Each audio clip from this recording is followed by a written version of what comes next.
সবাইকে স্বাগত জানিয়ে শুরু করছি আজকে শ্রী রামকৃষ্ণ পরমহংসদেবের এবং সারদা মায়ের কথা। তবে আজকে আমি শ্রী রামকৃষ্ণদেবকে কেন পরমহংস বলা হয় সেই কারণটি আপনাদেরকে জানাবো। এখন আমাকে অনেকে প্রশ্নটা করেছিল মেসেজ মাধ্যমে, তো আমি সেখান থেকেই এই প্রশ্নটা খুব পছন্দ হয়েছে বলে এই নিয়ে ভিডিও করছি। আমি যতটুকু পড়েছি বা জেনেছি সেখান থেকেই আমি আজকে আপনাদেরকে এই প্রশ্নের উত্তরটা দেব। পরমহংস এটা হচ্ছে বৈদিক বা বৈদান্তিক একটি অভিধা। আপনারা জানেন যে 4টি বেদ রয়েছে, তো 4টি বেদে 4টি মহাবাক্য আছে। যেমন ঋগ্বেদে রয়েছে প্রজ্ঞানং ব্রহ্ম, সামবেদে রয়েছে তত্ত্বমসি, যজুর্বেদে রয়েছে অহং ব্রহ্মাস্মি, আর অথর্ববেদে রয়েছে অয়মাত্মা ব্রহ্ম। এই 4টি মহাবাক্য রয়েছে 4টি বেদে। এখন জ্ঞান মার্গে যারা সাধনা করেন তারা এই মন্ত্রগুলির যে কোনো একটি মানে এই যে 4টি বললাম সেইগুলোর মধ্যে থেকে যে কোনো একটি নিলেই হবে। সেই একটি নিয়ে ধ্যান ধারণা করে অনুশীলন করতে থাকবেন।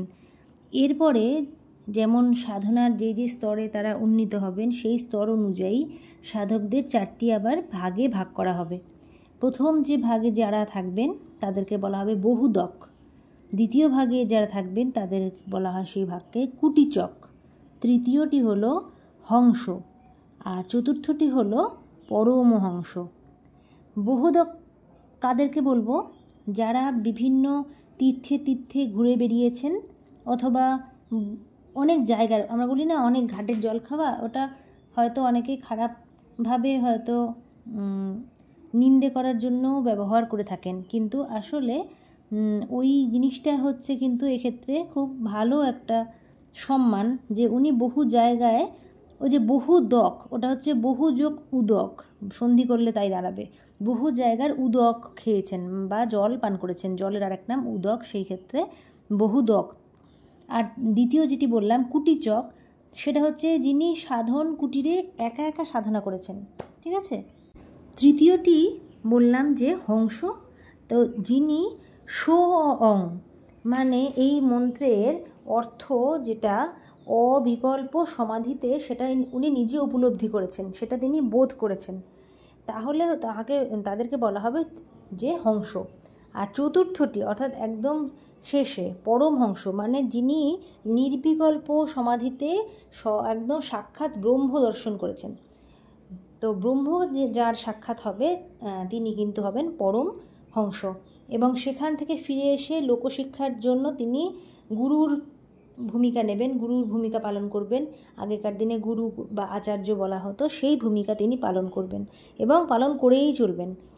রামকৃষ্ণ পরমহংসদেব ছাড়াও আরও অন্তত 3 জন পরমহংসের সঙ্গে আমরা কেউ পরিচিত, যারা হলেন, যাদের নামটা আমি এখানে অবশ্যই বলতে চাইব। তাদের মধ্যে প্রথম জনের নাম যারা আমি বলতে চাইছি, উনি হলেন শ্রীমৎ দুর্গাপ্রসন্ন পরমহংস, শ্রীমৎ নিগমানন্দ পরমহংস, এবং তৃতীয় জন হলেন শ্রীমৎ পরমহংস যোগানন্দ। এখানে একটা কথা অবশ্যই উল্লেখ করার মতো, যা হলো শ্রী গদাধর চট্টোপাধ্যায়ের যে রামকৃষ্ণ নামটি, এইটি কিন্তু দেন জনপ্রিয় করে তোলেন, সবার কাছে পরিচয় উনি আর কি করিয়ে দিয়েছেন, যার নাম মথুরামোহন বিশ্বাস, বা আরেকটা খুব সহজ তার পরিচয় দিলে আপনারা চিনতে পারবেন, যিনি হলেন রানী রাসমণির মেজ জামাই। আর পরমহংস উপাধি কে দিয়েছিলেন সেটি সঠিক সম্ভবত জানা যায় না, আমি যতগুলো জায়গায় দেখেছি কোথাও থেকে সেভাবে পাইনি।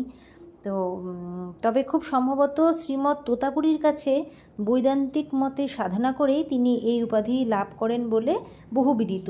কাজে এটাই খুব বেশি প্রমাণ থাকলেও বিভিন্ন জায়গাতে এটাই বলা আছে, তাই আমরাও এটিকেই সঠিক বলে ধরেই নেব। আর মায়ের আড়ালে পঞ্চবটী বনে সাধন কুটিরে উনি শাস্ত্রমতে সন্ন্যাস নিয়ে এই সাধনা করেছিলেন। আর সন্ন্যাস গ্রহণকালে নতুন নামকরণ হয়, এটা একটা নিয়ম।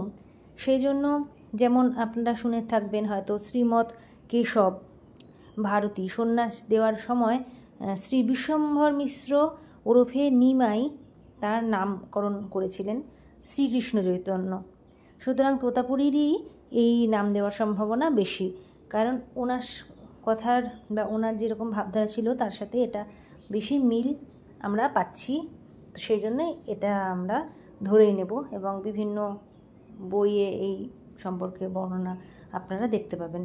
তো আজকে একটু অন্যরকম গল্প আমি বললাম না, আজকে এই বিশেষ আলোচনাটি দরকার ছিল বলেই মনে করলাম, আর এটি ভিডিও আকারে আপনাদের সামনে তুলে ধরার চেষ্টা করলাম।